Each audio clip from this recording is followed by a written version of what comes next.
Aloha, it's Lance Owens with LUVA Real Estate, and I'm here with Sarah Lane Pedro, principal broker for LUVA Real Estate and Vacation Rentals. And Vacation Rentals. I always forget that.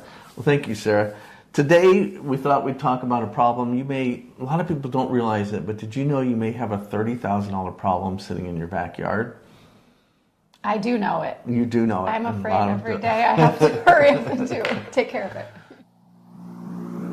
1, 2, 3, 4.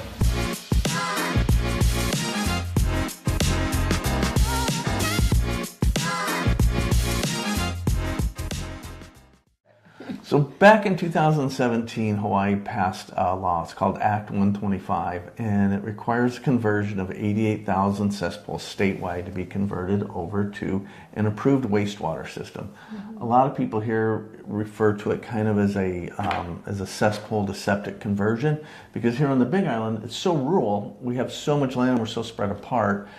There's not a lot of options to bring in actual real sewer lines and stuff. So back in 2005, there was actually a federal mandate that had to deal with gang cesspools.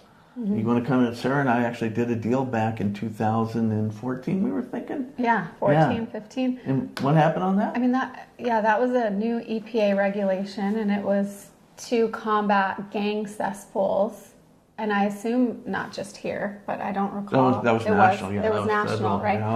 Yeah. And ironically, like, maybe 10 years after that, we had a transaction together, ironically, and this home was on a gang cesspool still, even though it had passed 10 years ago, the new regulation. And so this buyer that I had was going through lending, and the lender caught it, and the lender said, hey, this has to be fixed before we will close on it. It's an EPA it's an EPA flag, and you will be fined, and we don't want any part of that, essentially.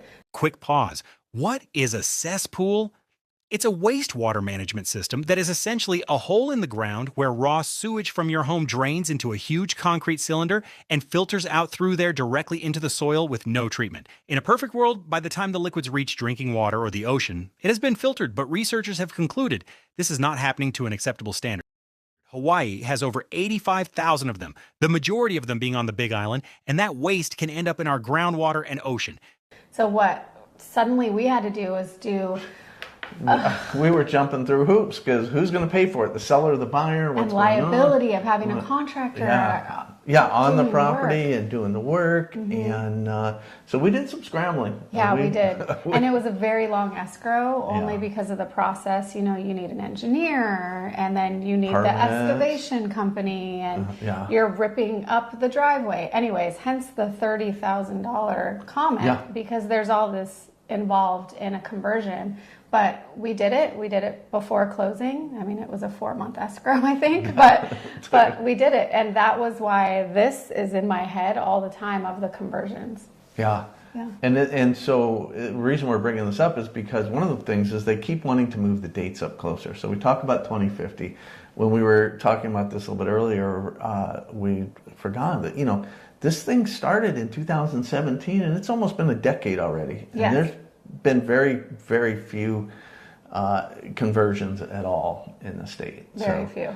And they're running into consistent problems. So I got my bullet points here. I'm just going to go down and make sure they don't miss anything on that. So one of the things that we just mentioned was the financing. So that if this 2050 rule stays in place and we're moving at the pace that we're working at, banks are going to flag loans, and they're not going to lend on homes.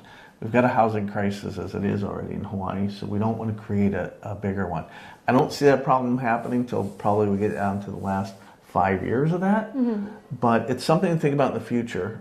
And the problem... and it is different than, like we were speaking on before, an EPA regulation.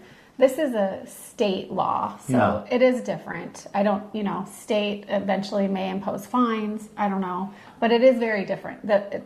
We were just giving an example of how the conversion set us on a certain track and made us super aware of this. Now this new law, 2017, not new, decade old. Yeah, we're coming up on decade old. Is about just converting everyone's cesspools. Those were about gang cesspools. This is everyone's cesspools. This year alone, there were several bills, and they tried to move it up again to, remember, 20 35, and for 2040 maybe. you got priority zones 1, 2, and 3. So priority zone 1, they wanted done by 2035, and 2 was 2040, I think. 2040. Yeah. So How many bills are there right now regarding cesspools? Is there? we're down to just a couple that we're following, and the ones were eliminated that moved up the dates. Okay, So but nothing is passed. We're still in session. we're still in session. The bills that are scary have died. They're dead for the year, so that's good. Sadly, the one that was going to give some money to help some people died as well. The bill that was going to extend it past the 2050 also died. So we've got two people. We've got people that are trying to move these dates up, and people that are trying to move the dates out. The people that are trying to move the dates out are the city and the infrastructure. They realize that can't physically be done. Right. Mathematically impossible, right? And I do think, I mean, from our conversation with like Nicole Lowen, I think they are hoping there's going to be more money available to help at some point. Yeah, They just don't. to help. Yeah, this year isn't a good year. No, I think, yeah, it's just not a good year for getting money for any programs. No. So again, we're okay this year. We're going to watch it next year. One of my big concerns are, when this bill passed a decade ago, there were several lawmakers that actually went to prison. 2 of them went to federal prison. They took bribes on how this law was going to affect the future. And actually one of the people that was in the wastewater, not department, the wastewater, they did it. That's what they did for a business, contractor. Yeah, they were in that industry and they would have benefited from. Hugely, yeah. Yeah. We're talking about a $4 billion industry is what this is. And that person, actually, one of the people involved in the bribing is passed away in prison. And the 2 lawmakers have already gotten out of jail. I think both of them are out, I believe. So, but there are other people that were within that Cespool working group that are involved in pushing this legislation through, that actually there's potential for a lot of money to be made if some of these bills are passed. And that really shows you how much money is in this. Yeah. So, I mean, for you, this is our homeowners' money, right? And there's a lot of money to be made talking about contractors and different things. Yeah, So. contractors, engineers, the backhoe guys, consultants, the guys bringing in the septic tanks, because again, we don't have a lot of the infrastructure. One of the good things that was passed last year is, actually I think it was 2 years ago now, that they've gotten together with UH and they're building a mapping system. Because right now we can go online and we can tell you what your home's in. Are you in priority zone 1, 2, or 3? We can look that up. But they're building in to where they're going to show existing sewer lines, Right. and they're going to do proposed sewer lines. And so that's kind of a responsible way to look at this. Did I hear from a little birdie, we can pray it could be integrated with our MLS at some point? Yeah, we're working on that.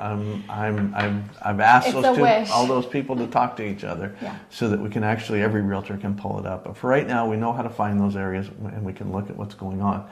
But I think John's going to throw in some drone footage here. But there's the area that we're in the area called the Pines, and they're so packed on top of each other. There's 3,500 square foot lots, I think. Yeah. And there's 0 lot lines, Yeah. right? So There's 0 lot lines, and they're all on cesspool. There's no way you can convert these. And it's so concentrated, it would make all the sense in the world to take it down to a Leahy Drive and hook it into a sewer line down there. So that's one of the things that we are pushing for legislation to do responsible conversions on it. yes.